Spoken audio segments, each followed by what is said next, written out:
आज आपको 2 तरीके से वैक्सिंग देखने को मिलेगी, एक बिगिनर के तौर पे और एक एक्सपीरियंस के तौर पे। दोनों में क्या फ़र्क है ये आपको इस वीडियो में देखने को मिलेगा। उससे पहले करती हूँ आपके अपने YouTube channel Pal of the world में, और आज हम देखने वाले हैं कि वैक्सिंग कैसे की जाती है, वैक्सिंग करते समय क्या क्या गलतियां करते हो, तो वो सारी चीजें मैं आपको बताने वाली हूँ। और सबसे बड़ी चीज मैं आज आपको बताऊंगी कि बिना दर्द के वैक्सिंग कैसे करें, क्योंकि बहुत सारी चीजें होती हैं, पट्टी कैसे खींची जाती है और वैक्स सप्लाई कैसे की जाती है।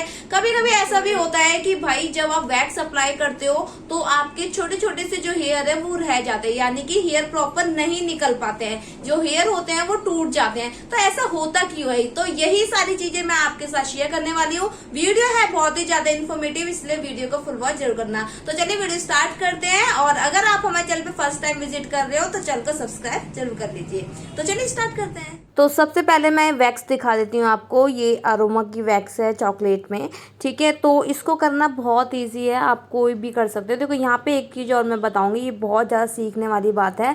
जब आप देखो मोस्टली लोग क्या करते हैं, इस तरह से वैक्स अप्लाई करते हैं। वैक्स हीटर में आपको इस तरह से वैक्स कभी भी अप्लाई नहीं करनी चाहिए। देखो अब इस तरह से क्या होता है ना, बहुत ज़्यादा हीटर गंदा हो जाता है, और जो वैक्स बॉक्स होता है वो भी बहुत ज़्यादा बेकार हो जाता है, चिपचिपा हो जाता है। तो आपको जब भी वैक्स करनी है, क्लीनिंग के साथ करनी है, सफाई के साथ करनी है। और वो क्लीनिंग के साथ कैसे होगी वो मैं आपको बताती हूँ। देखो इस तरह से वैक्स अप्लाई कभी भी नहीं करनी है, मतलब वैक्स हीटर में पुट नहीं करना है आपको इस तरह से। देखो अब मैं आपको बताती हूँ।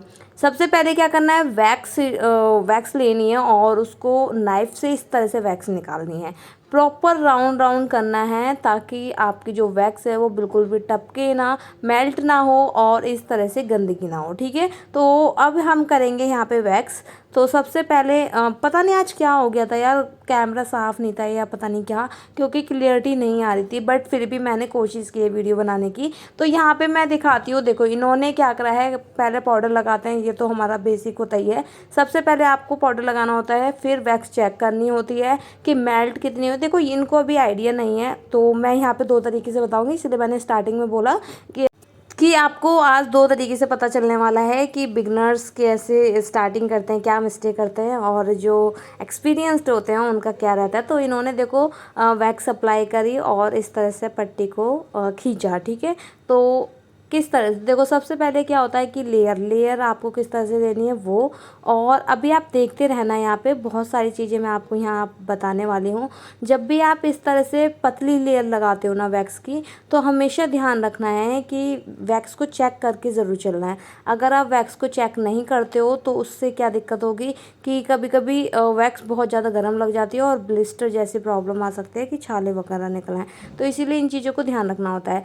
एक गलती और मैं बोलूँगी, जब भी आप हाफ लेग वैक्सिंग करते हो तो अपने नी से यानी कि घुटनों के ऊपर से ही वैक्स करनी होती है, ठीक है। और फिर उसके बाद पट्टी को खींचना होता है। साथ ही देखो अब इन्होंने वैक्स कर ली, उसके बाद दोबारा से अप्लाई करा। तो ये चीज़ें आपको जब भी करनी है जब आपको लगता है कि आपके जो हेयर्स हैं वो प्रॉपर रिमूव नहीं हुए हैं। तो इतना मतलब देखो मैंने यहाँ पे किसी भी टाइप की एडिटिंग नहीं करी है, जैसा है वैसे ही दिखाया आपको। और यहाँ पे मैं यार आपको बताना चाहती हूँ क्या क्या डिफरेंसेस है और आपको क्या गलतियाँ नहीं करनी चाहिए, ठीक है। तो आपको प्रॉपर एक लेयर मतलब वन साइड आपको डिसाइड कर लेना है कि इतने एरिया को आपको कवर करके चलना है, ठीक है। आप अगर ऐसा करते हो कि पहले नी पर कर दी, फिर थोड़ा नीचे आ गए, फिर थोड़ा साइड में आ गए, तो ऐसे यार ऑफ कोर्स आपके जो हेयर है वो रह जाएंगे और फिर कंप्लेन आएगी कि प्रॉपर हेयर रिमूव नहीं हुए हैं।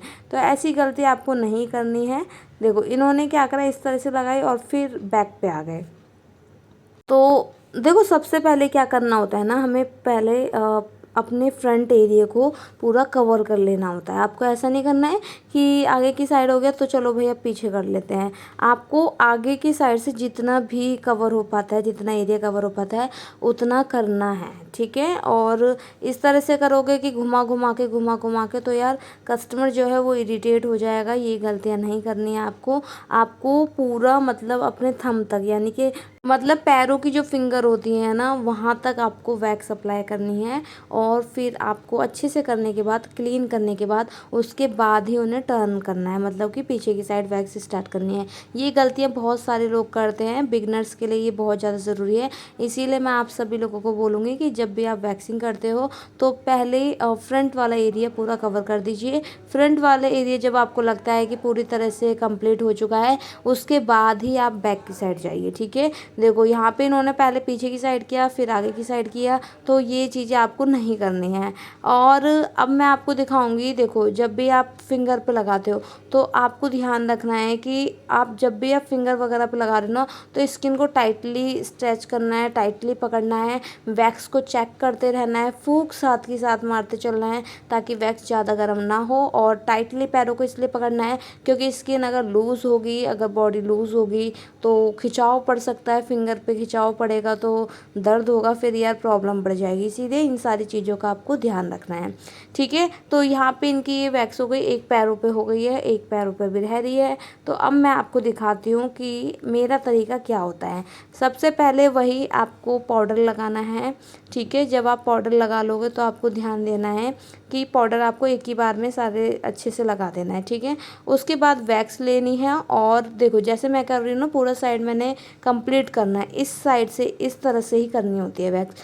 और घुटनों की साइड से लेना होता है। हाफ लेग जब भी हम करते हैं तो इस टाइप से करते हैं, और अपने हथेलियों से रब करना है। उसके बाद पट्टी को स्ट्रेच कर देना है, खींच देना है। ठीक है, तो ये तरीका होता है। और कोशिश करनी है कि आगे की साइड से जितना एरिया कवर हो सके उतने कवर करके चलना है। तो इस तरह से मैंने यहाँ पे किया है। और आप देख सकते हो, कोशिश करो यार पट्टियों का कम से कम यूज़ करो, बहुत ज़्यादा यूज़ नहीं करना है। क्योंकि अगर आप प्रोफेशनल हो और या फिर बनना चाहते हो तो आपको कोशिश करनी है कि कम से कम पट्टी का यूज़ हो। ठीक है, तो इस तरह से देखो, लेयर देखो कितनी लंबी लंबी लेयर खींचती हूँ मैं। और सबसे बड़ी बात है कि जल्दी जल्दी करना होता है यार, ऐसा नहीं कि चलो अभी ठीक है, अगर आप लोग बिगनर हो, अभी सीख रहे हो तो ठीक है, ऐसा होता है। बट आपको कोशिश करनी है कि लेयर आपको एक साइड डिसाइड कर लेनी है कि इतने एरिया को हमें कवर करना है। और जल्दी जल्दी से, क्योंकि आप एक एक लेयर लगाओगे, एक एक नाइफ चलाओगे तो बहुत टाइम लग जाएगा, इतना टाइम नहीं लिया जाता। ठीक है, तो देखो अब मैं आपको पैरों पे करके दिखाती हूँ। इस तरह से हमें फिंगर वगैरह को कवर करना होता है, इस तरह से। और काफ़ी लोग क्या करते हैं, कहते हैं कि नहीं भाई इधर तो हेयर ही नहीं है तो हम क्यों लगाएं।